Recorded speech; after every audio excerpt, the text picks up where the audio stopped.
Terminator 2 isn't just a film, it's an achievement. James Cameron managed to create a movie that was not only tense and action-packed, but also revolutionary. It was the harbinger for what visual effects could do, and changed the industry forever. And it turns out, a lot of it was made possible by a small group flying by the seat of their pants, just to see what would work. Image, Carolco Pictures. On my first day at work, I came in the door, they sat me down, and they showed me the storyboards, software developer John Schlage said. I'd point to a page and say, "Oh, well that looks interesting. How are you going to do that?" And they're like, "Oh, we don't know yet." VFX blog interviewed over a dozen industrial light and magic veterans about Terminator 2 in anticipation of its 3D re-release. A lot of the interviews are stuffed with techno jargon. I'm assuming that's the term. Then again, my idea of the cyber is Sandra Bullock having her identity stolen. But it largely boils down to the crew improving or downright inventing the technology needed to make some of the film's dynamic shots. For example, the film used motion capture before the concept really existed.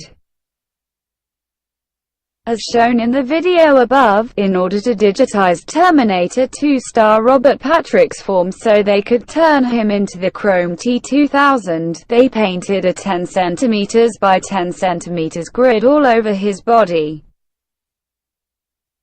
Then filmed him simultaneously from the front and side so they could rotoscope his movements. We had him run, and he ended up running so much on a rubber mat that he ended up blistering his feet, to the point where we had to cover his feet up. Animation supervisor Steve Williams said. There was also a funny tidbit about how the hospital hallway, where the T-2000 comes up through the floor, only had white linoleum, but Cameron wanted checker tiles to make it look creepier. So some poor schmuck had to place black stickers over every other tile along the entire hallway to make it look like it was tiled. That isn't a digital thing, but it did make me chuckle.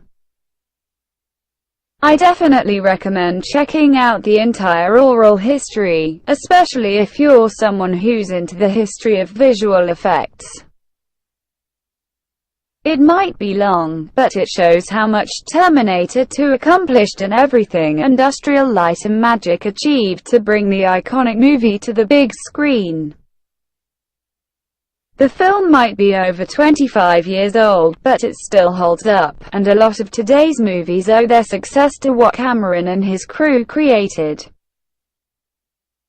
Terminator 2 was simultaneously the most fun and the most difficult project of any sort, professionally or scholastically, of anything that I'd done up until that point. I still think that looking back on the work today it still holds up really well, even by modern standards, shot supervisor Doug Smythe added.